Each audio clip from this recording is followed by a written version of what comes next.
C'est magnifique, je suis au haut de la montagne. En plus, je viens de rencontrer un village qui est exceptionnel, je veux y habiter. Salut les tontons mous.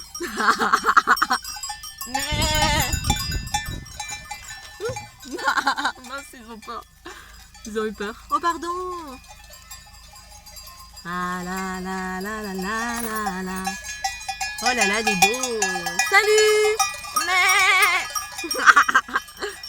Oh, c'est magnifique.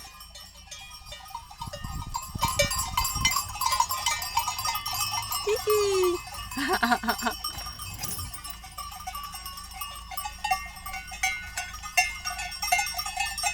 Voilà.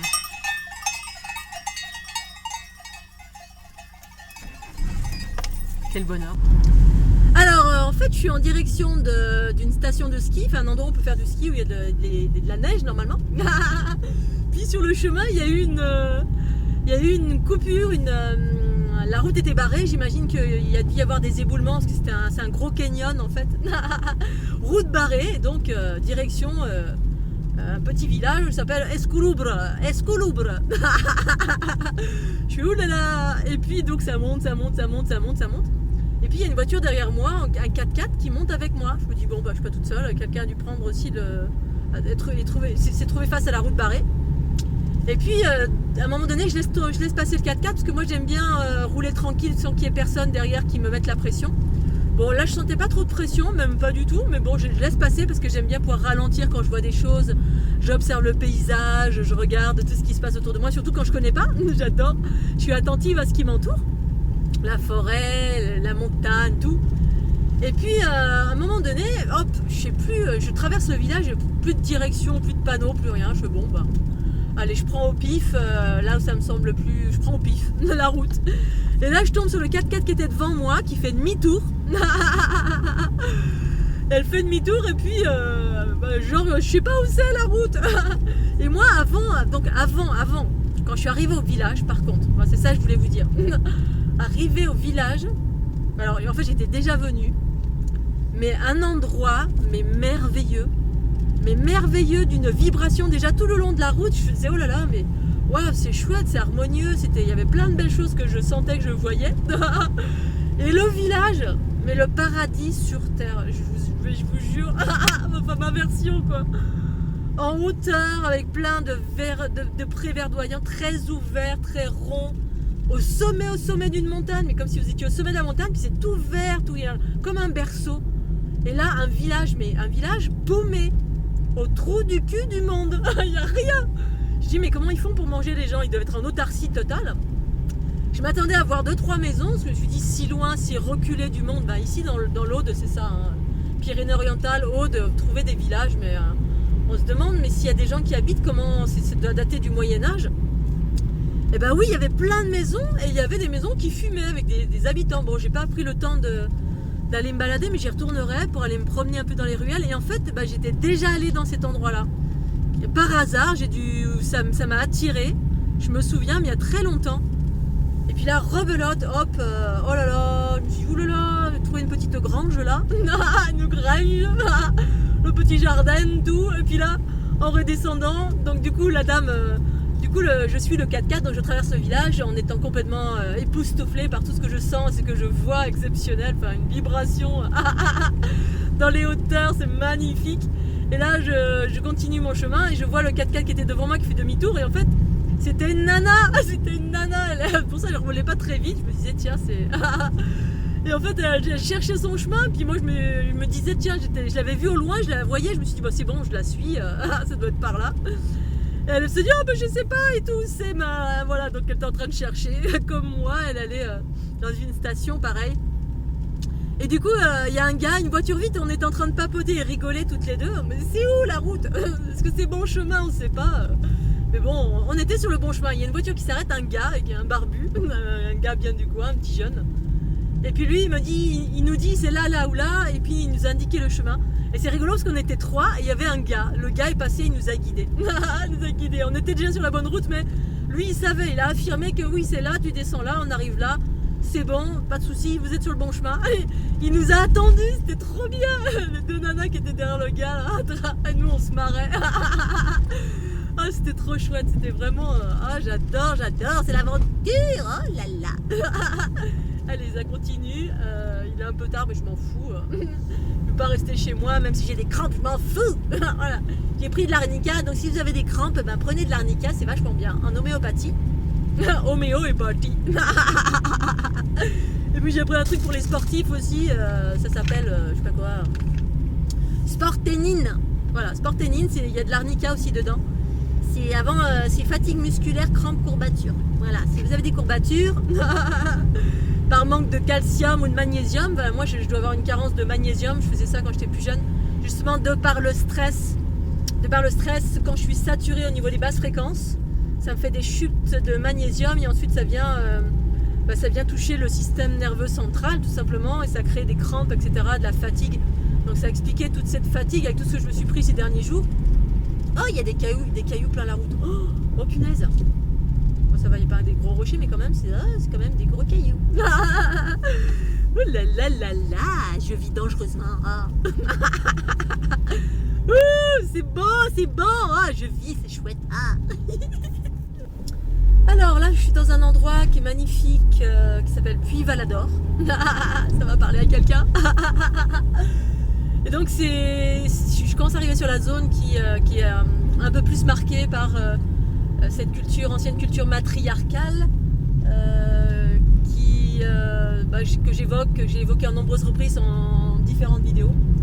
Et donc il y a un lac ici, il y a un lac qui est en lien avec le lac de Font-Romeu, qui prend source à d'autres endroits et qui est à l'origine de la rivière de l'Aude. L'Aude qui prend source justement dans ces points d'origine matriarcale antédiluvienne. C'est-à-dire qu'avant ici il y avait une culture matriarcale, avant qu'il y ait eu ces cataclysmes. Et en fait, je viens d'avoir l'information en regardant le lac, qui est magnifique, ce petit lac. J'ai eu l'information qu'il y avait des dauphins. Il y avait des dauphins d'eau douce dans les eaux des lacs ou rivières ou j'en sais rien, mais des dauphins d'eau douce. Donc je fais cette petite vidéo parce que je pense qu'elle va t'intéresser, Australia. Ah, ça me fait halluciner complètement. En fait, il y a de telle synchronicité, il y a tellement de recoupements de plein de choses. Des dauphins, les dauphins qui étaient en lien avec, qui transmettaient de l'information, qui transmettaient des hautes fréquences, les dauphins et les baleines, c'est très particulier. Hein. Il y a les transmetteurs, il y a ceux qui... Enfin, il y a tout un processus. J'en parlerai un jour, justement, pour expliquer un petit peu quel est le rôle de chacun de ces mammifères, entre guillemets, baleines et dauphins. Les dauphins relaient de l'information, les baleines, je crois qu'elles diffusent ou captent, ou elles sont en lien direct avec des fréquences originelles, matriarcales, et les dauphins transmettaient via les eaux pour permettre aux eaux de rester vraiment en très très haute fréquence. Les eaux primordiales, féminin, originel, conscience originelle, harmonieuse, guérisseuse, qui maintient l'équilibre en fait. Et il y avait des dauphins d'eau douce apparemment à l'époque antédiluvienne, qui aujourd'hui, je sais pas, je crois que ça doit exister encore, mais peut-être plus que dans certains endroits du monde.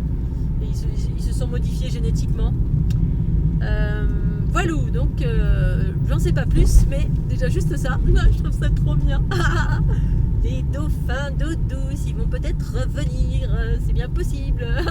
C'est un peu comme les loups, voilà, qui sont en train de revenir.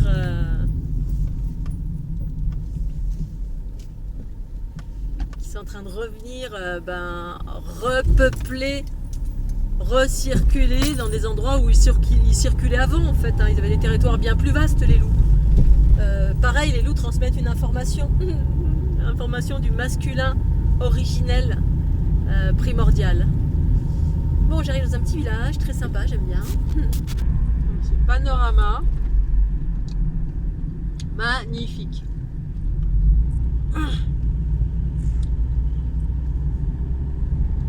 Je sais pas si vous voyez là toutes les montagnes en face.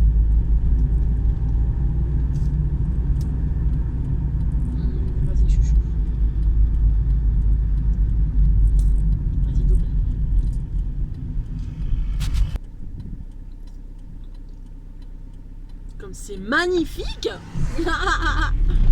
Oh, qu'est-ce que j'ai bien fait. Qu'est-ce que j'ai bien fait. La la li la li la lou. La la li la Scooby-Doo. Bon, il y a moins de neige qu'en Haute-Savoie. Oh, c'est quoi cet oiseau? Waouh, non mais il est trop magnifique. Oh. En fait, il y a un oiseau qui a traversé la route, mais magnifique, avec des couleurs, mais magnifiques. J'ai pilé au dernier moment, j'ai regardé, j'ai vu, c'était un petit rapace. Il avait des couleurs jaune, vert sur le dos, avec un petit peu de rouge. J'ai jamais vu ça. J'ai voulu faire demi-tour, mais j'ai regardé en arrière, il n'était plus là. Donc là, je regarde les montagnes. Oh là là, c'est beau. Bon, il y a un gros nuage dessus, mais c'est pas grave, il est beau, il est harmonieux. Les jolies montagnes, la montagne, ça me gagne. Dila lila lou, la la lila Scooby-Doo. Ah, c'est beau. La la la la la la la la la. Donc là, j'arrive dans un petit endroit pareil. Ça s'appelle la Laguna.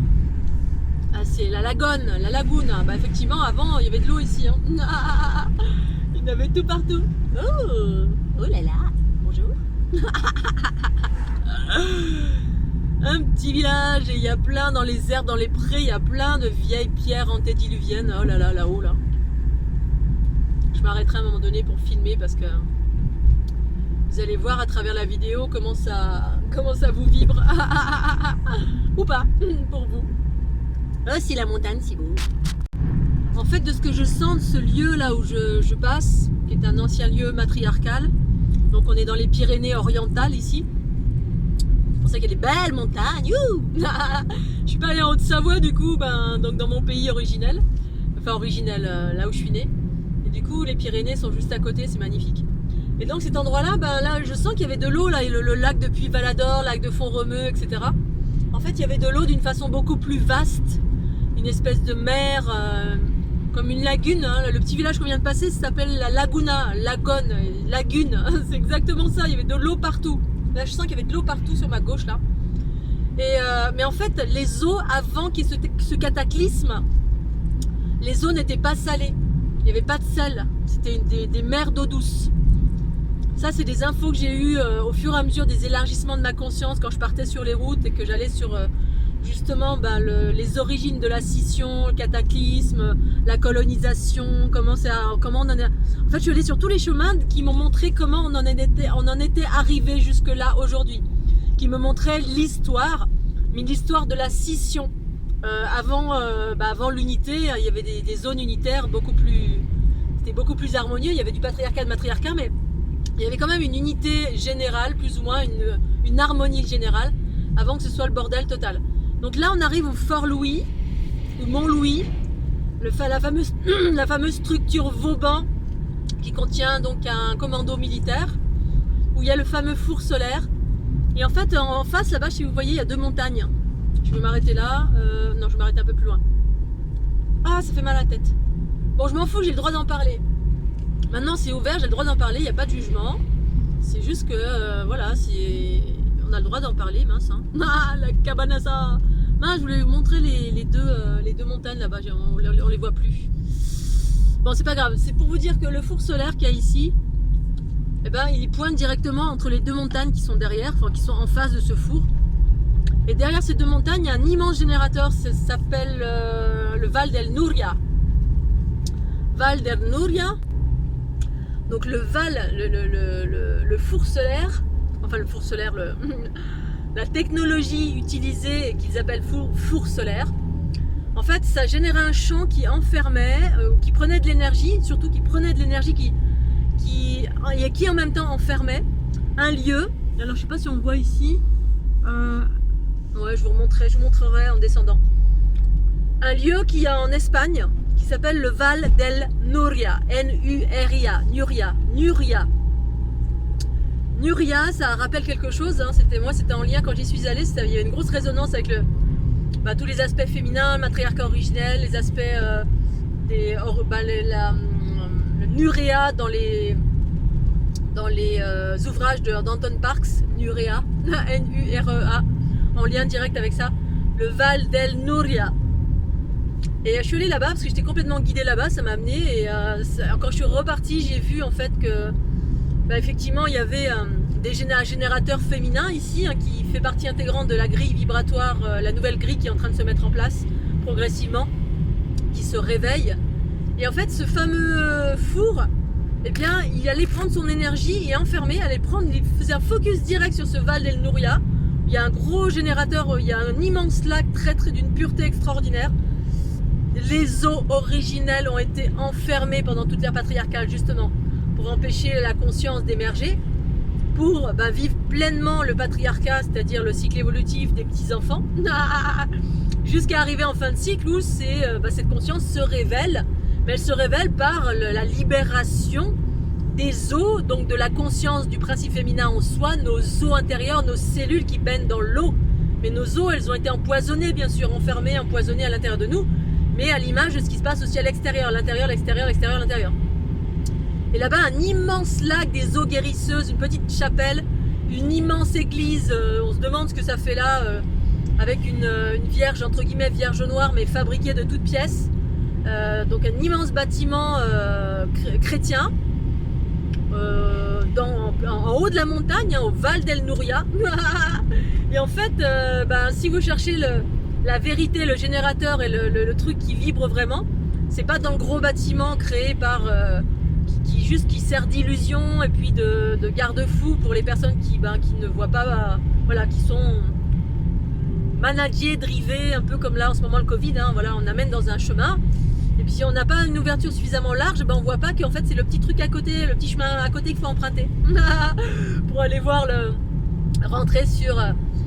rencontrer la conscience du principe féminin, les eaux originelles, une structure géométrique, un générateur, etc. Et bref, donc leur technologie là, Port-Vauban, eh bien ça pointait directement là-bas. Boum, et ça allait puiser directement l'énergie de maman. En même temps l'enfermer parce que dans une cage dorée, dans le sens où, pour pas que ça profite à tout le monde en gros, ça profite juste à ceux qui savent comment ça fonctionne, c'est-à-dire ceux qui ont la manne gouvernante sur la planète, qui savent comment ça fonctionne d'un point de vue sur la grille vibratoire, pour empêcher l'abondance, pour enfermer, mais enfermer en même temps, dans le sens où il y a une cour d'école aussi qui enferme les gens qui ne sont pas prêts à vivre l'unité, donc ils sont encore managés, bridés, dirigés par l'autorité extérieure qui représente papa, l'autorité extérieure, de laquelle on n'est pas encore prêt de sortir parce qu'on n'est pas encore libre dans notre conscience, on n'est pas encore sur un chemin d'unité. Donc il y a l'aspect duel qui dit c'est pas bien, on est enfermé, puis il y a l'aspect unitaire qui dit si c'est ok, tu t'es enfermé parce que t'es pas encore assez grand pour vivre l'unité, c'est-à-dire écouter ta conscience, ta guidance, vivre ta souveraineté en s'émancipant de l'autorité, de toute autorité extérieure progressivement. Et ça c'est un chemin évolutif à part entière. Voilà. Bon, je vais arrêter d'en parler. Bisous, Scooby-Doo. Je vais continuer, j'arrive bientôt la neige. Il n'y en a pas beaucoup, mais il y en a un petit peu quand même, on va voir. Je fais un petit focus sur le... sur le télésiège, j'adore, avec le renard là. Je sais pas si vous voyez, il y a un renard. C'est beau. Bon, je vous le montre quand même. Là, le petit renard. Il est beau. Et là-bas, c'est un ours. T'es beau le goupil. Allez. Qu'est-ce que c'est beau. Non mais qu'est-ce que c'est beau. Il y a des pins partout. Il y aura des sapins tout partout. Bon, il y en a qui sont un petit peu malades, tiens. Petit chouchou. Petit chouchou. La la la la la la la la la. Oh, c'est chouette ici, il n'y a personne. Je vais pouvoir me faire mon pique-nique tranquille. Oh, ici, il y a une petite maison dans la prairie. Non, faut que je vous montre parce que franchement... La dernière fois, je voulais m'arrêter, mais il y avait 15 milliards de personnes. Regardez-moi ça. Oh, c'est ma maison. Oh là là, t'es belle. Bon, ça manque de baies vitrées. Mais là, il y a quelque chose de spécial et je vais pouvoir m'arrêter. Il y a des rochers spéciaux. Vraiment, vraiment spéciaux. Et là derrière aussi, je sais pas si vous voyez là-bas, il y a un monticule là, complètement qu'il faut que j'aille voir. Oh, que c'est beau. Qu'est-ce que c'est beau. Non mais qu'est-ce que c'est beau. Il y a des pins partout. Il y aura des sapins tout partout. Bon, il y en a qui sont un petit peu malades, tiens. Petit chouchou. Petit chouchou. La la la la la la la la la. Oh, c'est chouette ici, il n'y a personne. Je vais pouvoir me faire mon pique-nique tranquille. Oh, ici, il y a une petite maison dans la prairie. Non, faut que je vous montre parce que franchement... La dernière fois, je voulais m'arrêter, mais il y avait 15 milliards de personnes. Regardez-moi ça. Oh, c'est ma maison. Oh là là, t'es belle. Bon, ça manque de baies vitrées. Hein. Mais là, il y a quelque chose de spécial et je vais pouvoir m'arrêter. Il y a des rochers spéciaux. Vraiment, vraiment spéciaux. Et là derrière aussi. Je sais pas si vous voyez là-bas. Il y a un monticule là. Complètement qu'il faut que j'aille voir. Oh, que c'est beau.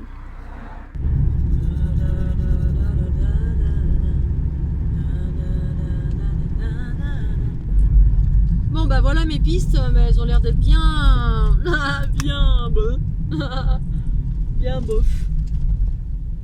Bien bof, il n'y a plus de neige. Oh là là, mais c'est pas possible. Il y a 5 mètres de neige en Haute-Savoie, ici il n'y a plus rien.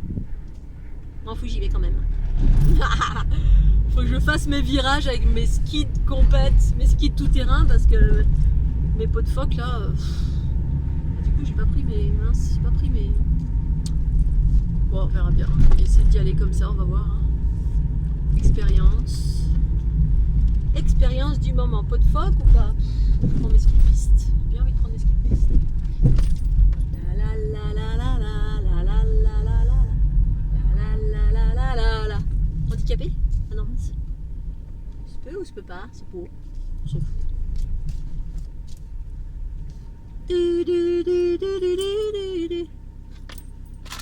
Quoique, il serait capable de mettre une amende. Moi, il n'y a personne, mais on sait jamais. Il y a plein de places partout. Non, je ne veux pas mettre à côté des poubelles. Non, là, c'est autorisé. Non, c'est écrit, c'est autorisé d'abord. Gâteau! Youpi! Oh, personne, c'est trop bien. La dernière fois, il y avait 40 milliards de personnes. Là, il n'y a plus que moi. Tout. Il n'y a plus que moi. Youpi! On va vite y aller. Hein. Bon, il y a un vent de dingue. J'ai failli me péter le poignet. J'ai la portière du camion qui m'est revenue dessus, mais je sais pas, là il y a vraiment des rafales de 100 km/h, elles durent pas. Mais alors, des trucs de fou. Donc là je vais essayer d'accrocher, j'ai pris mes skis de piste. Donc j'ai pris des cordes, je vais essayer j'ai des mousquetons là. J'ai pris mes skis de piste en fait. Et non pas mes skis de rando. Je vais essayer de les accrocher pour pouvoir faire le dénivelé là-haut. Et pouvoir au moins faire une descente, une vraie, avec mes skis que j'adore, pour pouvoir avoir des bonnes sensations, parce que mes skis de rando, bah, ils étaient un peu branle-ballant. Mais là, donc j'ai envie, même si voilà, il y a un vent de dingue, mais c'est par moment en fait. Voilà. J'ai accroché mes skis à mon sac. Là, il y a mes chaussures de ski. Je vais monter à chaussures en rando normal dans la neige. J'ai accroché les skis et là il y a un mousqueton, là il y a un mousqueton, voilà. Donc je vais traîner mes skis, ils vont traîner derrière moi, glisser sur la neige. Enfin c'est l'idée que j'avais pour monter tout là-haut et me faire une descente. Voilà, donc je suis arrivée presque en haut, j'ai grimpé tout ça. Là on voit pas trop.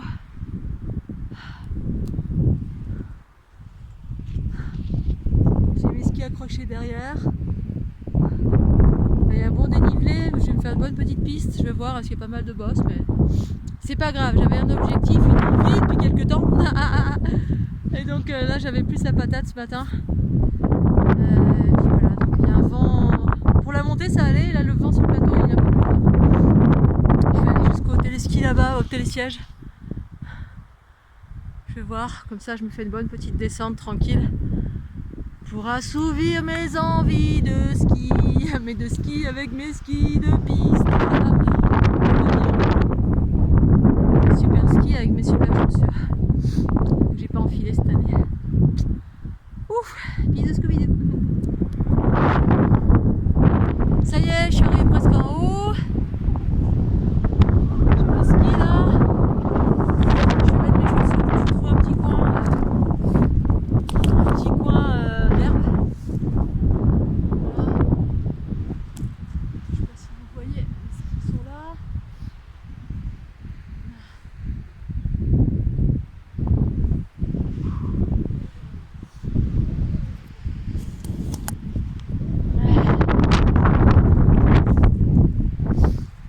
opération, enfilage de chaussures.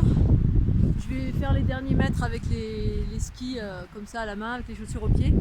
Attendre de me faire tasser mes pieds dans les chaussures. Et après, yallah. Je suis super contente. Je vais voir ce que ça va donner au niveau de la neige. Elle n'est pas lisse bien évidemment, mais bon, peut-être qu'elle est suffisamment chaude pour que ce soit doux. Je pense que oui. Avec ces skis là et mes bonnes chaussures, ça va le faire. Allez, ouf. Enfilage de chaussures, de compète, c'est notre histoire ça. Donc voilà, j'ai enlevé les skis. Enfin, j'ai enlevé toutes les sangles que j'avais mis au ski. Je vais m'installer, là je vais mettre mes chaussures, tranquille.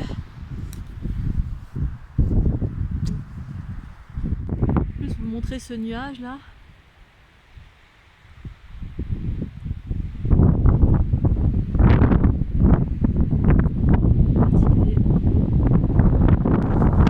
Mes chaussures, elles tiennent le coup. Je dois avoir les pieds mouillés. Ça tient le coup.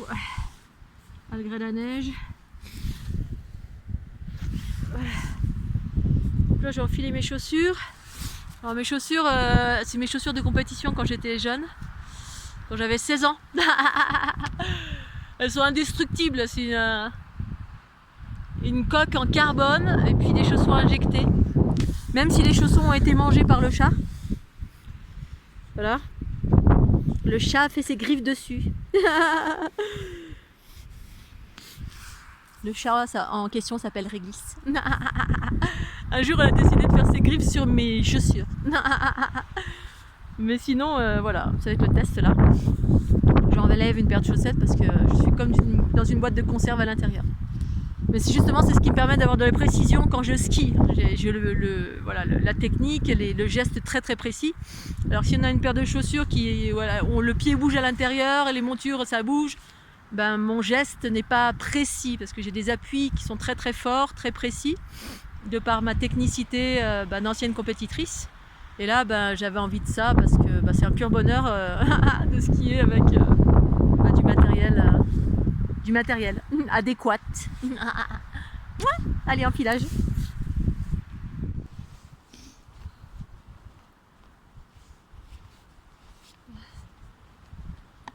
Ah, c'est mouillé.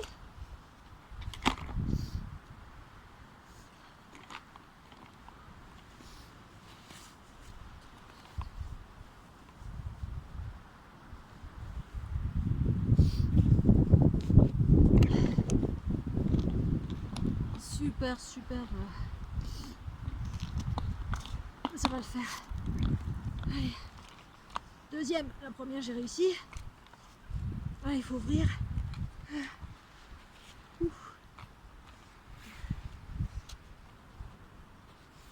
Ouvrir. Ah là je pouvais pas là. Oui, ouvrir. Tirer sur la languette. Ouvrir.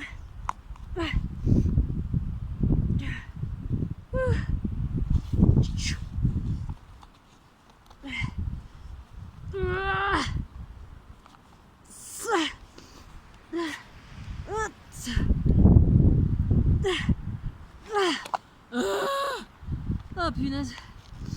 Voilà. Des chaussures de ski. Celle-ci en tout cas, faut avoir envie. Hein.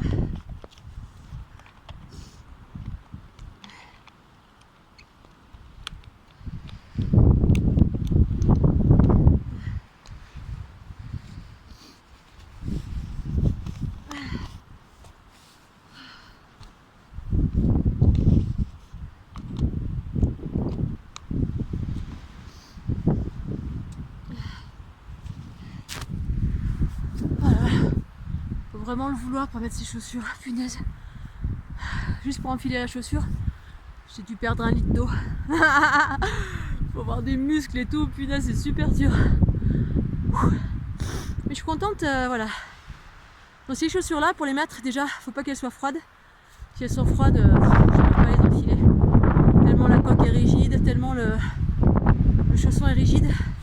Donc là, le fait de rouler en voiture, tout ça, ça a dû chauffer un peu les chaussures. Et puis mettre une paire de chaussettes juste. Si j'en mets deux, ça passe pas. Tellement c'est compressé. Mais là ça va. Puis si jamais je grossis, bah, je grossis du pied. Donc des fois je peux être plus serré. Allez, dernière petite montée là-haut. Jusqu'au télésiège, histoire de faire toute la piste. La piste à moi toute seule. Trop bien. Allez, c'est parti.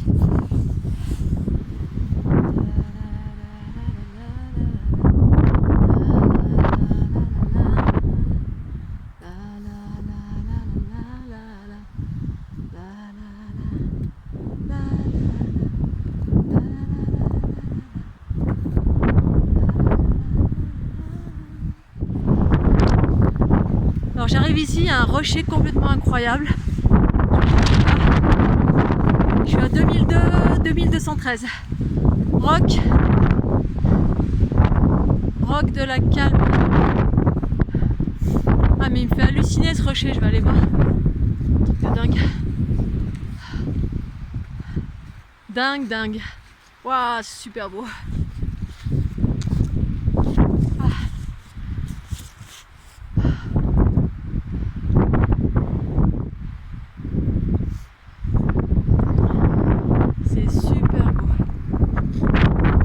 Là, il y a un rocher, roc de la Calme ici. Vous allez voir, il y a des escaliers. Je ne crois pas que je sois venu voir ce rocher. C'est spécial. Ah ouais, carrément.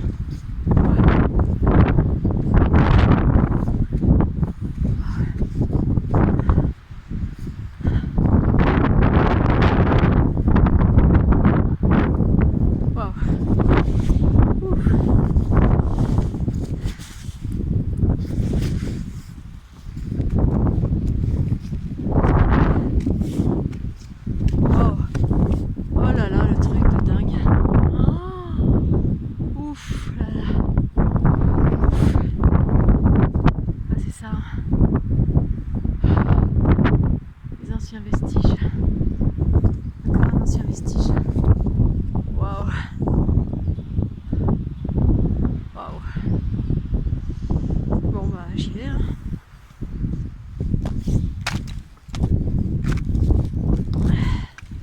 Chaussures de ski. Ah. Tu te calmes le vent.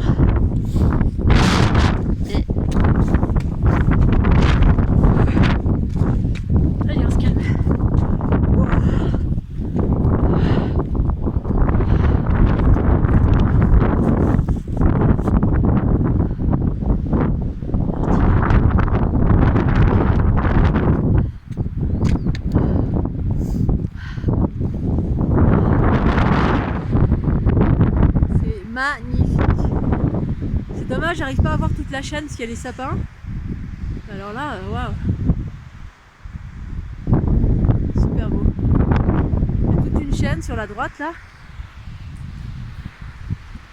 Il y a toute une chaîne sur la droite qui est magnifique.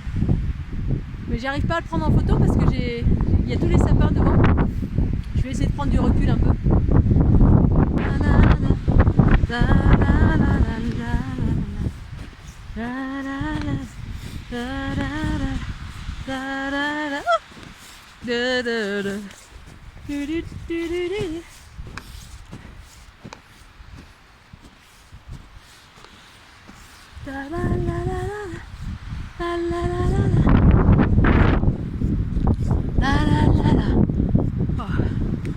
Oh, ces montagnes sont belles.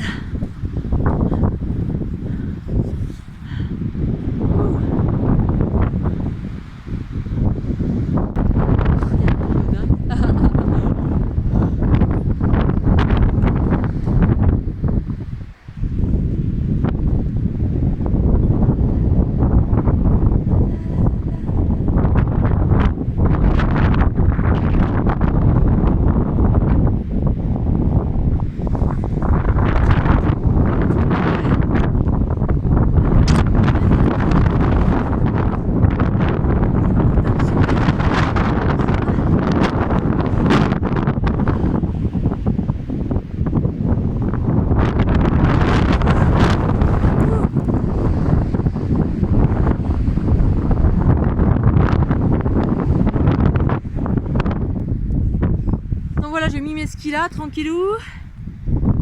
J'ai pas pris mon pique-nique, j'aurais dû. Ça aurait été trop bien de pique-nique là, tranquille.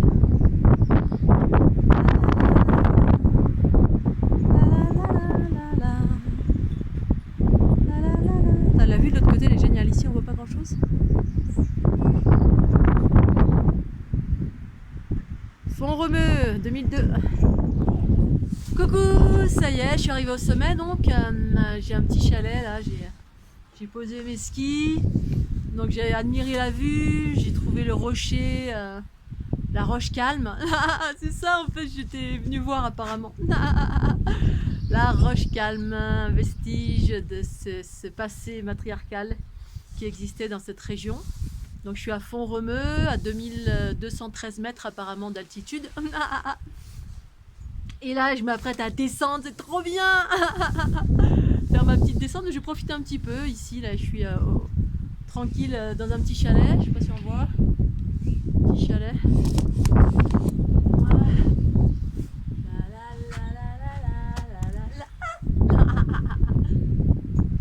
Chalet de la montagne, ça me gagne. Ouais, ça y est, j'ai fait ma descente. Je me suis bien fait plaisir. Bon, c'est pas le super gros kiff non plus. Parce que c'est pas damé évidemment. C'est pas grave. Hein. Elle était un petit peu moelleuse donc ça allait. Ça faisait pas trop blablabla. Donc j'ai pu faire des virages, c'était super. Avec mes skis là, c'est génial. Oh là là. Mais c'est vrai qu'il y a une bonne piste bien damée avec des bons skis super méga géniaux. C'est quand même le pied, j'avoue. Voilà.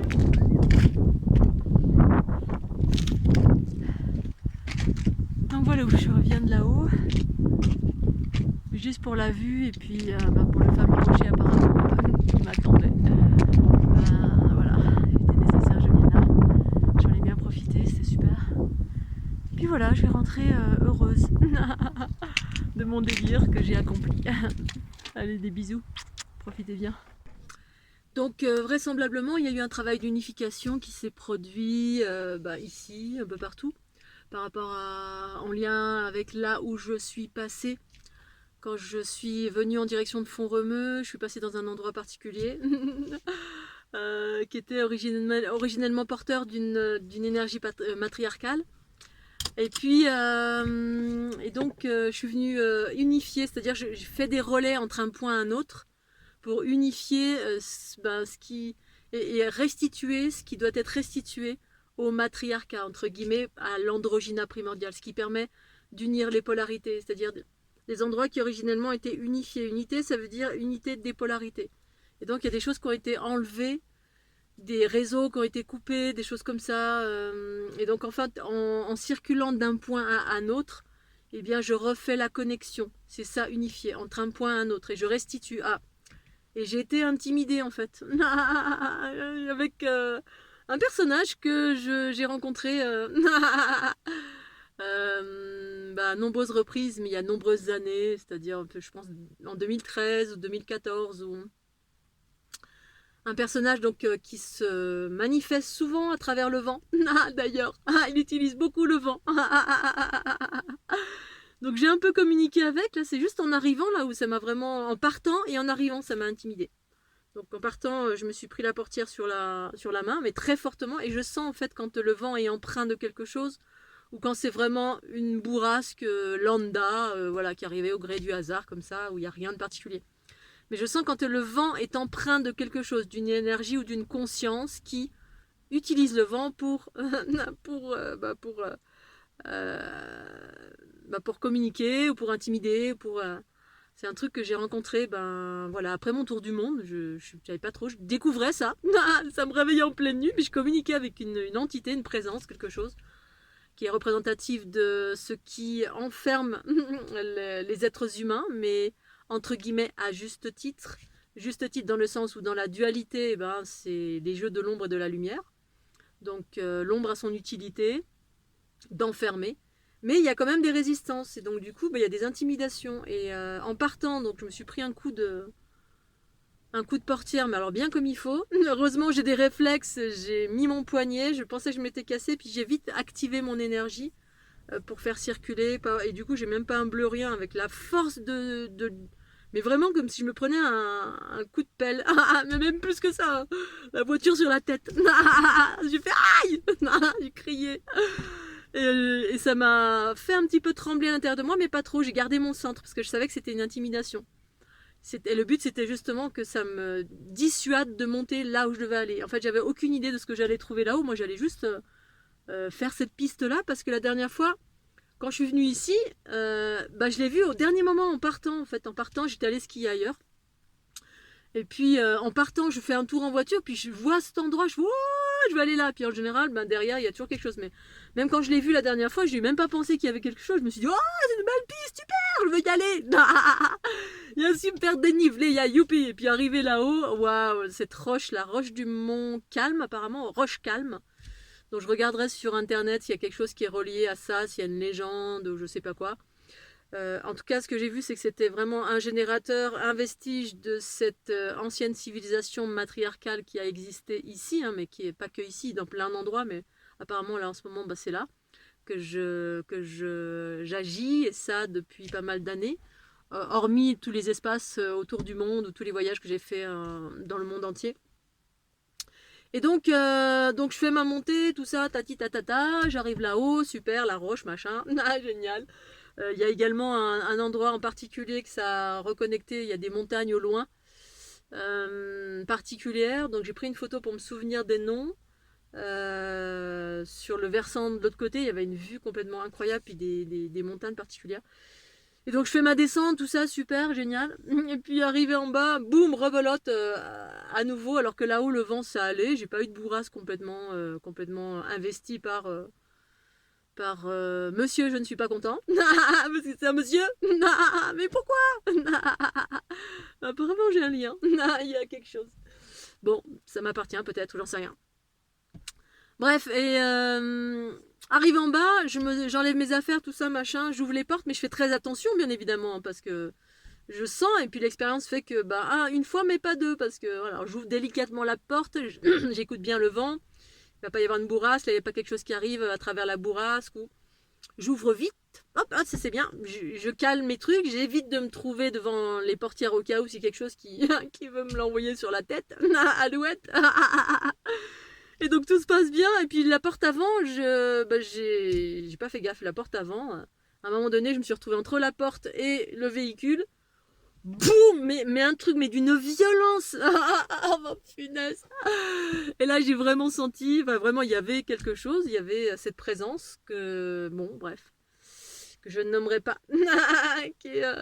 Et donc j'ai commencé à papoter avec, voilà, je lui ai expliqué que je lui ai affirmé mon point de vue, ma conscience du jour et de l'instant qui est dans la neutralité, que ici et maintenant, il y a un changement, c'était un deal, il y a un deal apparemment, depuis l'origine de l'humanité jusqu'à maintenant, qu'on est en fin de cycle, et en fin de cycle, on restitue ce qui a été ôté, ce qui a été enlevé au féminin, on restitue.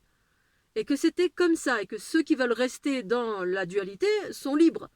Sont pas prêts, et donc il peut continuer à avoir son pouvoir sur, qui est juste et parfait, hein, l'autorité extérieure, c'est ça. Donc j'ai réaffirmé dans l'autorité que c'est comme ça, même si je suis dans la neutralité, je suis juste un pion, un être qui est là sur la planète et qui fait ce que j'ai à faire en lien avec, avec plein d'autres personnes qui font ce qu'elles ont à faire pour restituer la conscience, restituer la conscience au féminin originel, au matriarcat originel, restituer tous les réseaux qui ont été chantés, qui ont été coupés, restituer, c'est exactement ça, restituer, je suis là pour ça, je restitue ce qui a été enlevé. Donc refaire le lien dans certains espaces où, comme là, au Mont-Louis, ce four solaire, mon œil, en fait, c'est un truc qui enlevait quelque chose, qui mettait un couvercle, qui enfermait quelque chose, qui puisait également de l'énergie, parce que le féminin, la source harmonieuse, c'est de l'énergie limitée, c'est l'amour illimité, voilà. Sauf qu'elle a été conservée, enfermée, etc., pour les besoins de l'expérience du cycle évolutif patriarcal qui correspond voilà, à un cycle qui est ce qu'il est sur cette planète, qui est un monde de dualité, où les êtres évoluent dans l'ombre et la lumière, qui évoluent par la souffrance, parce que ça a été comme ça, l'expérience a fait que ça a géré, ça a créé ça. Donc il y a un deal quelque part, parce qu'il y a toujours un deal entre ombre et lumière, mais il y a des protagonistes qui sont dans certains camps, et puis d'autres dans l'autre camp. Quand vous êtes incarné, il y a ceux qui sont au service de l'évolution, l'amour, l'unité, la pacification, l'unification. Vous le voyez bien, quand on souhaite faire le bien, etc. Et puis, il y en a d'autres, c'est l'inverse, c'est au service du chaos, qu'ils en aient conscience ou pas. Et ça travaille à travers l'inconscient. Et derrière, il y a des mannes beaucoup plus conscientes qui sont extraterrestres, entre guillemets, et puis qui interagissent pour différentes raisons qui leur appartiennent. Le pouvoir, c'est bien aussi.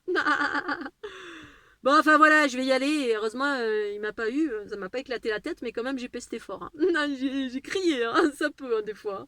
Des fois, ça peut. Et ça m'est arrivé une fois dans une maison qui était complètement investie. Puis d'habitude, je suis dans la pacification. Puis à un moment donné, je me suis rentrée dans mon aspect guerrier. Mais guerrier, j'ai pris une voix d'autorité, comme si j'avais un bâton que j'ai tapé sur le sol. Et j'ai dit, ce lieu ici maintenant est empreint de l'énergie de la source, des sources mères. Et en fait, j'étais tellement... Il y avait de la colère, mais de la colère juste. Quand je me suis exprimée et positionnée comme ça dans la maison, qui était infestée de plein de trucs, mais toutes les poutres se sont mises à craquer en même temps. Mais toutes, ça fait... J'ai dit, oh, mais dis donc, ils sont pas contents.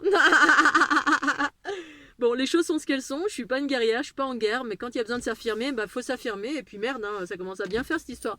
Moi j'arrive avec un drapeau blanc, je fais ce qu'il y a à faire, mais voilà, si les petits garçons ils sont pas contents, vous allez voir ailleurs, il y en a plein d'êtres sur la planète qui adorent être pris dans le pouvoir, voilà, qui ont besoin encore d'une autorité extérieure, la peur, tout ça.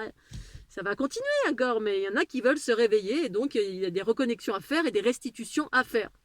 Donc voilà, le deal c'est ce deal là, et puis c'est tout. Scooby-Doo. Moi je suis un peu énervée, non ça va.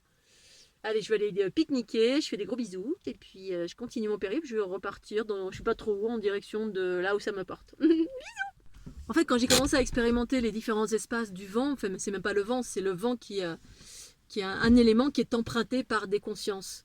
Mais au tout début où j'ai commencé à expérimenter ça, j'avais plein d'infos de ma conscience qui me disaient, voilà, ça me reconnectait à des choses, notamment les pratiques, la conscience ou les croyances ou la conscience ou la connaissance asiatique, taoïste, ou ceux qui pratiquent le tai chi, le qigong, etc.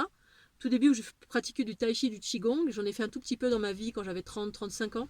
Pas longtemps, mais j'en ai fait un peu. Et en fait, j'avais un enseignant qui était adorable, d'ailleurs, il était super attiré, j'étais super attirée, puis du coup, il s'est rien passé, parce que j'étais pas libre.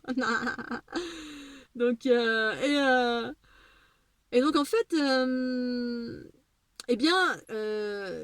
dans cette pratique de Tai Chi ou Qigong, de mémoire, peut-être je vais dire des bêtises, mais ils expliquaient en fait, d'ailleurs, cet enseignant qui m'avait dit ça, qui m'avait dit que ils disaient dans leurs pratiques et leurs croyances ou leurs enseignements taoïstes qu'il y avait le vent mauvais. Il y avait un vent mauvais. Il y avait le bon vent et le vent mauvais. Qu'il fallait faire attention au vent mauvais. Et donc, quand j'ai commencé à expérimenter justement ces communications avec cet être, parce que c'est une entité présence en particulier, là, avec laquelle j'interagis là tout à l'heure, et puis que j'ai rencontré il y a quelques années en arrière, voilà, sans avoir demandé rien du tout, c'est mis en face de moi. Pourquoi ? Je dormais, ça me réveillait la nuit, j'étais ballottée comme ça tellement il y avait du vent. Et c'est étonnant parce que ça vient des Pyrénées en fait, ça vient d'ici, cette région en fait. C'est Pyrénées, Espagne, tout ça. J'étais en périple d'ailleurs en Espagne, maintenant que j'y pense, j'étais déjà sur la route de tout ce qui se passe ici, l'Espagne. Je ferai une autre vidéo là-dessus parce que ça me revient là depuis cette nuit, ce matin, donc peut-être c'est le moment d'en parler. J'ai des livres qui sont feuilletés, qui sont écrits sur tout ce que j'ai pu vivre sur l'origine justement de la scission, du patriarcat, la colonisation. Enfin, ça m'a amené en Espagne, ça m'a amené sur les traces des banquiers, enfin des trucs de fou. J'avais des noms, j'avais plein de choses. Je revisitais l'histoire en fait, mais pas pour rien, justement pour pacifier. Mais je l'ai su après que c'était pour pacifier. Sur le coup, je me disais, mais pourquoi je suis sur la trace des colons, de ci, de là. Jusqu'à l'époque romaine, ça m'a ramené, bref, ça remontait à... Et donc, pour en revenir à cette histoire de vent, voilà, le vent mauvais. Il y avait un vent mauvais. Et effectivement, c'est pas le vent qui est mauvais, c'est que certaines consciences utilisent les éléments pour rentrer en communication avec, ou pour intimider, ou pour en lien avec voilà, les éléments sont utilisés, que ce soit avec une technologie, que ce soit avec une présence entité, que ce soit avec une conscience extraterrestre, qu'une entité, elle peut être extraterrestre bien évidemment, avec des capacités à interagir avec le vent pour, ben voilà, là notamment, ça a failli m'écrabouiller 3 fois quoi. Non, mais que 3 fois fort, oh punaise. Genre boum. Même en faisant attention, et puis voilà, vraiment en étant dans l'écoute et en sentant clairement que bah, c'était pas le vent, c'était le vent empreint de quelque chose, le vent mauvais. Dis donc, t'arrêtes, hein, vilain garçon. Et donc, dans ce contexte, il y a une notion de maman et de fils. Voilà, quand la première fois ça m'est arrivé, ça m'a réveillée en pleine nuit, je me suis réveillée droite comme un i, j'étais dans mon camion, mais dans le vent, parce que déjà à l'époque ça m'intimidait, mais je ne me rendais pas compte, je sentais qu'il y avait un vent bizarre, mais j'étais pas encore rentrée en communication avec cette présence, ce truc, ou je sais pas, bon bref. Et donc je sentais que par endroits où je passais, ben, ça se déchaînait dans tous les sens, et je restais droite dans mes bottes parce que j'étais complètement dans la neutralité et puis bah je faisais attention juste voilà de pas me faire emporter. Mais la nuit une fois voilà c'était la nuit je m'endors et puis à l'époque j'étais avec mon ami et, euh, et voilà dans la nuit bah, je faisais des rêves éveillés où j'avais ma conscience qui parfois s'expansait ou pas et là ça m'est arrivé droite comme un i. Et je me suis réveillée, mais en colère. Alors, le camion bougeait, mais comme ça, c'était dans tous les sens, ça tourbillonnait, parce qu'ici, il y a des vents vraiment particuliers, très, très, très chaotiques, qui tournent dans un sens, qui tournent dans l'autre, et puis qui s'enchevêtrent. Enfin, ça vient, il y a l'OTAN, puis je sais plus, il y a des rencontres, et c'est exactement ça, c'est la rencontre entre les vents de l'Atlantique et les vents de la Méditerranée. Et c'est exactement ça, parce qu'en fait, il y a le patriarcat. Il y a toute la côte atlantique qui est porteuse du patriarcat, toute cette culture, il y a beaucoup d'empreintes patriarcales là-bas, avec le troisième œil, tout ça machin. Puis ici, la Méditerranée, c'était plutôt matriarcal. Donc en fait, il y a eu un clivage entre les deux et ça ne m'étonne pas que le vent soit un peu tourbillonnant comme ça entre l'un et l'autre. Bref, et je me réveille droite comme un i et je m'entends hurler « Ça suffit, fils !» Ça suffit, fils. Et je parlais au vent. Là, je me suis réveillée d'un coup, je me suis dit, mais le vent, c'est mon fils. Mais je sentais que derrière, il y avait autre chose. Et c'est là la première fois que je suis rentrée en contact avec cette présence, voilà, cette présence qui était en lien. Moi, j'étais maman, lui, c'était le fils. Le fils qui dirigeait la planète dans le chaos. Et qui enfermait le féminin. Maman, en gros. Et voilà, et c'est relié à une histoire, enfin c'est relié à l'histoire de l'origine de l'humanité, à plein de choses qui sont en train de se dissoudre progressivement dans notre histoire à nous, personnelle, dans l'histoire du collectif humain, pour aller vers l'unification. Mais voilà, il y a encore apparemment des intimidations, c'est fou ça. Oh, ça suffit, stop, hein, vive la paix, merde. Allez, en paix, reviens chez maman. On va te faire un bisou. Donc là, je suis en train de redescendre et je viens de voir, je vois, il y a plein de roches un peu particulières et je viens d'avoir l'information de quelque chose a fait voler en éclats. Il y a quelque chose qui a fait voler en éclats. C'est-à-dire, c'est comme si, bon, explosion, j'en sais rien. Non, quelque chose qui a fait voler. Il y a des roches qui sont parties, qui ont pété, qui ont volé en éclats. Les roches. Ça me fait penser en Haute-Savoie, en fait, il y a des endroits comme ça avec des monticules de rochers comme ça qui sont, voilà, comme le plateau de Belcaire, enfin Belcaire, mais au-dessus, en bas de Camurac, pareil, t'as un grand champ, il n'y a rien, et puis soudain, il y a des menhirs dans tous les sens, boum, comme ça, tac, tac, tac, tac, comme si c'était tombé du ciel, et personne ne s'interroge là-dessus. Alors peut-être qu'il y a eu des fouilles, des recherches ou des questionnements d'un point de vue de la géologie, je sais pas, enfin moi je serais géobiologue, ou géologue, pardon, ben ça m'interrogerait quand même, me dire mais c'est quoi ce truc. En fait il y a tellement de choses qui sont voilées, cachées, que on va pas voir parce que en gros il y a une histoire cachée pour de vrai. En fait il y a vraiment une histoire cachée de l'humanité à tous les niveaux. Enfin même quand je suis allée quand ma conscience s'expansait, j'avais plein d'infos sur plein de trucs et puis je me disais ah bah bon ça existe pour de vrai. Comme les géants, ouais, effectivement ça existait. Les êtres humains qui étaient très très grands.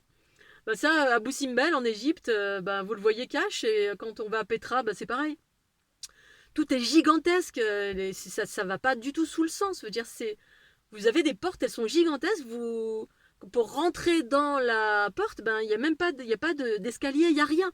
C'est comme s'il y avait un géant que, pour lui l'escalier, il vous arrive là quoi. Donc c'est un pas d'une personne, un individu qui est vachement plus grand. Mais vous, que vous devez monter, ben, ça vous arrive ici, en fait. Et ils ont... Enfin, toutes les infos que j'avais, que ce soit par la logique ou que ce soit par ma conscience, ça montrait, bah oui, effectivement, il y a eu des personnes de grande taille qui ont existé sur cette planète. C'est un truc de fou. Alors au début, j'en avais entendu parler de ça, mais je regardais ça avec pas mal de recul.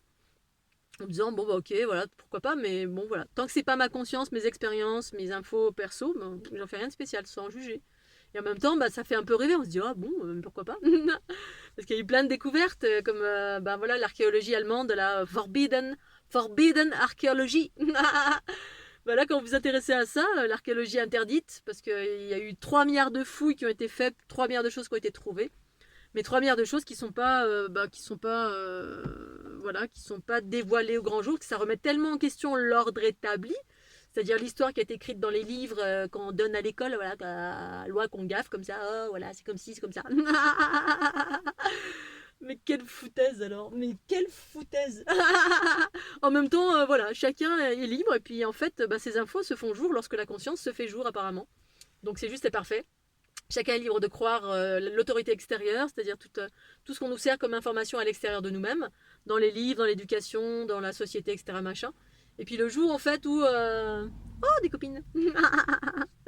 Et le jour où la conscience s'expanse, et bien du coup la conscience elle voit la vérité. Enfin moi en tout cas, j'ai l'impression que je découvrais plein de choses au-delà de tout ce qui était caché. Tout se faisait jour, et c'est ça en fait, tout se fait jour. Tout ce que j'ai besoin de savoir pour moi, bien évidemment. Hein. Pour moi-même, et en cela ça libère, la vérité libère. Truc de dingue. Donc voilà, c'était tout ça pour dire qu'il y a des choses qui ont volé en éclats, il y a plein de monticules de roches ici, comme en Haute-Savoie, voilà, il y a des endroits comme ça un peu partout, où il y a eu où il y avait la mer, où il y a eu des trucs antédiluviens qui se sont passés et que... Bon bah voilà, et qui ne sont relatés nulle part, cachés, c'est dans l'inconscient collectif. Ouais, dans nos cellules, en fait, on a ces informations dans les cellules ADN de notre corps physique. Donc, là où est pointé le fameux four solaire, c'est entre ces deux montagnes. Entre ces deux montagnes, de l'autre côté, il y a le Val del Nuria en Espagne. C'est un gros générateur féminin, en fait, originel. Et là, on a un nouveau monticule de roche qui appartient aux vestiges de ce passé matriarcal. Il y en a partout ici, là. C'est comme un tumulus, en fait. Ouais. Tellement, tellement, tellement beau.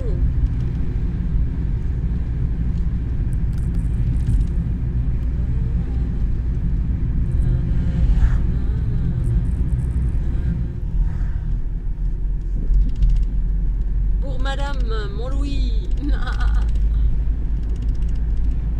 Juste en face, on a le Mont-Louis. La structure Vauban,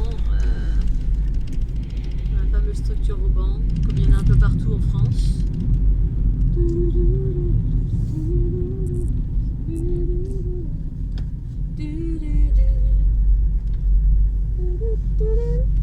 Comme une affirmation de pouvoir. C'est exactement ça. Citadelle de Mont-Louis. Mont-Louis.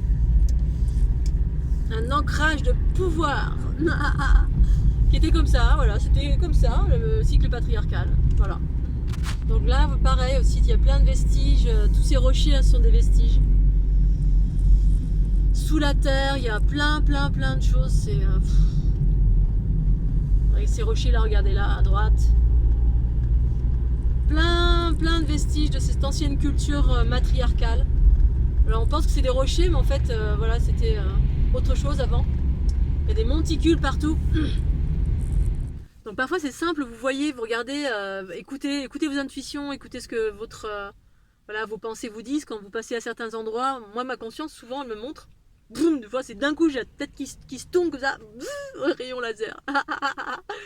Et là, en fait, il y a une espèce de monticule, donc ce fameux endroit qui s'appelle Laguna ou Logona, où il y a deux noms, il y a le nom catalan ou Cerdagne ou catalan, je crois que c'est, je sais plus, c'est en catalan, je sais plus. Et Et en fait, juste en regardant le paysage, quand ma conscience elle me montre, boum, je regarde le paysage et je vois en fait en dessous tout ce qu'il y avait avant, en fait. C'est-à-dire, j'ai l'information que en dessous du paysage, entre guillemets, on peut voir une belle prairie, mais on voit des choses qui sont accidentées un peu. Et puis, en fait, c'est enfoui en dessous, il y a des trucs, c'est complètement enfoui. Il y a des roches. Alors évidemment, en géologie, on va trouver de la roche, mais en fait, si c'était des vestiges d'anciennes cultures. Voilà, des fois il y a des entassements comme ça, c'était des tumulus où il y avait des...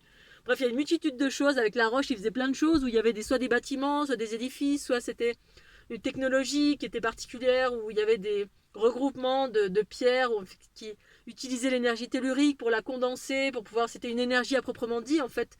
Pour, je vois des faisceaux laser, je vois des trucs laser, enfin des choses, des concentrations d'énergie.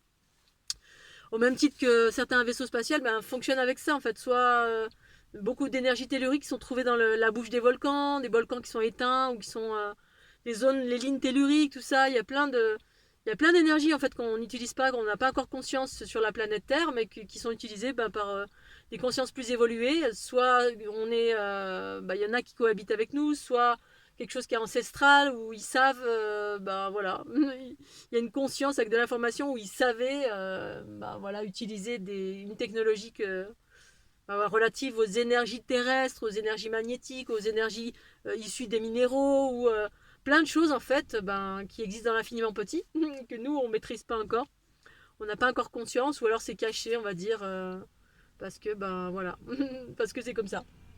Et là en dessous, notamment Laguna, si un jour vous passez par là, Laguna, donc sur la route en direction de Mont-Louis, écoutez ce que vous ressentez là, parce que c'est vraiment un espace très particulier, je me suis déjà arrêtée. En plein milieu, en haut, ils ont mis une grosse croix. La plupart du temps, quand il y a une grosse croix à un endroit, là, tu peux être sûr qu'il y a quelque chose. Si déjà, t'as des infos tes intuitions te disent, oh là là, il y a quelque chose, et puis hop, tu y vas, tu te fais confiance, et puis tout d'un coup, tu vois un truc, soit un édifice, soit un château bien patriarcal, ou une croix très patriarcale, ou un truc qui s'est mis là-dessus, justement, pour enfermer, comme ça a une connotation de, ok, allez, le pouvoir du masculin, du patriarcat, donc de l'ego, poum, sur cette ancienne culture matriarcale, voilà, qui existait en certaines périodes de l'origine de l'humanité, au fil du temps, de l'histoire qui s'est perdue ou qui a été cachée tout simplement. Et qui se refait jour par une multitude de personnes qui vivent ça, ou moi en l'occurrence qui partagent ça, et puis qui équilibre, qui unifie tous ces endroits-là qui étaient empreints de cataclysmes, voilà, d'informations, de scission, de séparation entre voilà, féminin, masculin, le corps, l'esprit, la conscience, etc. Tout ce que ça impliquait, tout ce qui s'est passé, ce que ça impliquait comme séparation sur cette planète, qui est en train de se réunifier via ces différents points qui sont en train de se réanimer, se reconnecter, etc., de se rééquilibrer, de se recréer, etc. Voilà, allez, je repère. Il y a des biches là, juste, mais carrément un troupeau. Je sais pas si c'est normal. C'est magnifique. Je sais pas si vous les voyez. Mais un troupeau qui a carrément quoi. Un truc de fou, j'ai jamais vu ça. Troupeau de biches. Au début, je croyais que c'était des lamas. Ils sont en train de me regarder, ils sont un petit peu inquiets.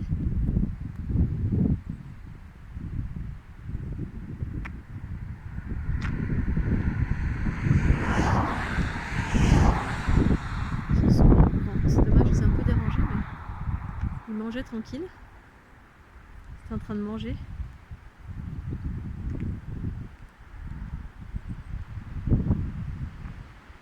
Incroyable.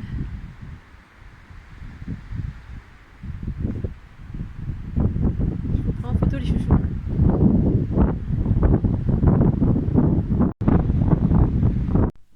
Donc en fait, sur le bord de la route, 7 biches. 7 biches. Sur le champ, sur le coup, je croyais que c'était des lamas. Je me suis dit, tiens, il y a des lamas. Des lamas sur la plaine, magnifique. 7 biches en train de brouter tranquillement. J'ai pas l'habitude de voir des biches.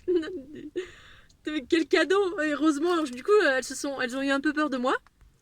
Elles ont eu un petit peu peur de moi et du coup, elles se sont éloignées. Et du coup, J'avais mes jumelles, heureusement, j'ai pu les jumeler. Elles sont magnifiques, mais magnifiques, quoi. 7. Et là, elles sont toujours en train de brouter tranquilles dans l'herbe. Mais c'est juste, mais pour moi, c'est juste le bonheur que de voir des animaux qui n'ont pas peur. Bon, là, ils ont eu un petit peu peur de moi, mais je veux dire, ils se sont pas sauvés dans la forêt en disant, oh là là, on va se faire tuer. Ça, c'est vraiment, pour moi, le message du matriarcat. C'est-à-dire, matriarcat, la conscience originelle, l'harmonie originelle, c'est les animaux sont en harmonie avec les êtres humains. Ils n'ont pas peur, quoi, des êtres humains. Ils n'ont pas peur parce que ils n'ont pas l'information de potentiellement tu vas te faire tuer.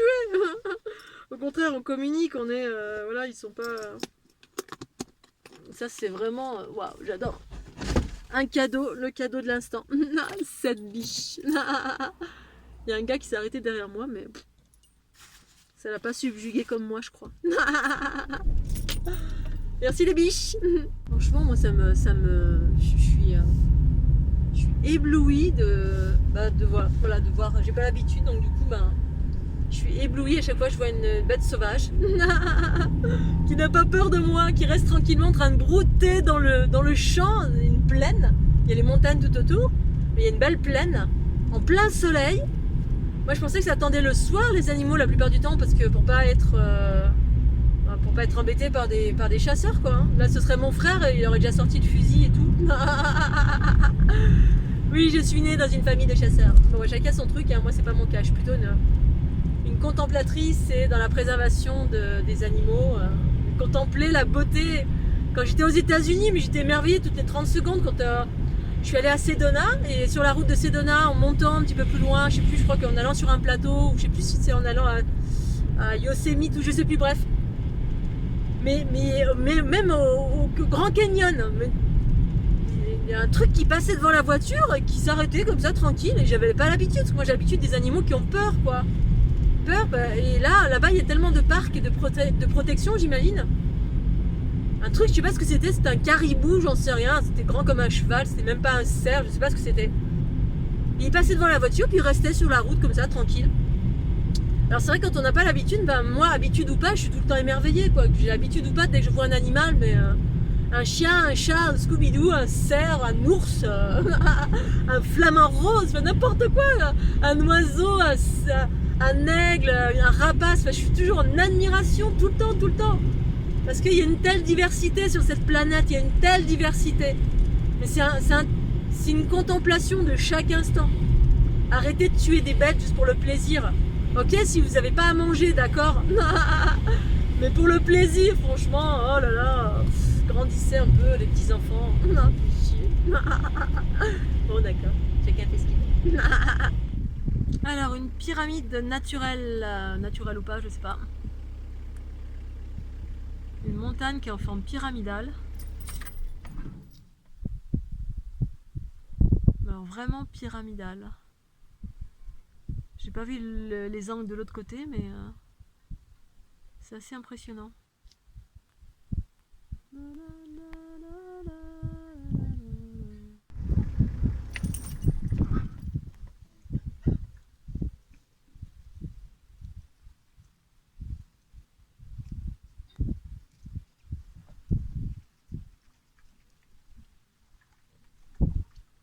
Chouchou.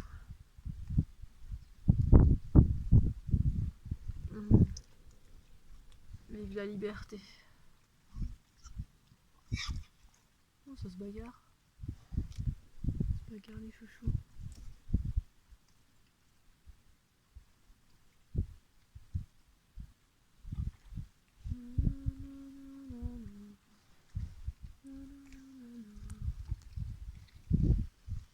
Ici il y a des agriculteurs. Ah tiens, un endroit magnifique là.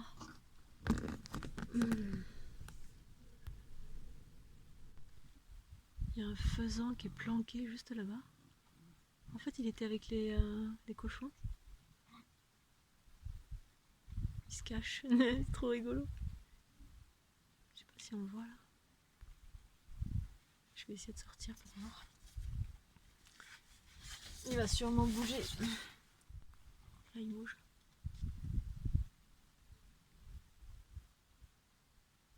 Vous voyez, il est là. Tac.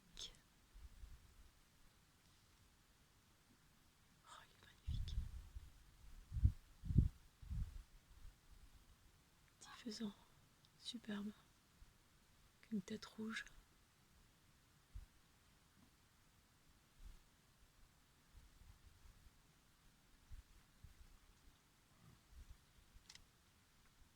J'ai juste envie de partager cette beauté là. Le soleil un petit peu plus couchant, c'est juste magnifique quoi, j'adore.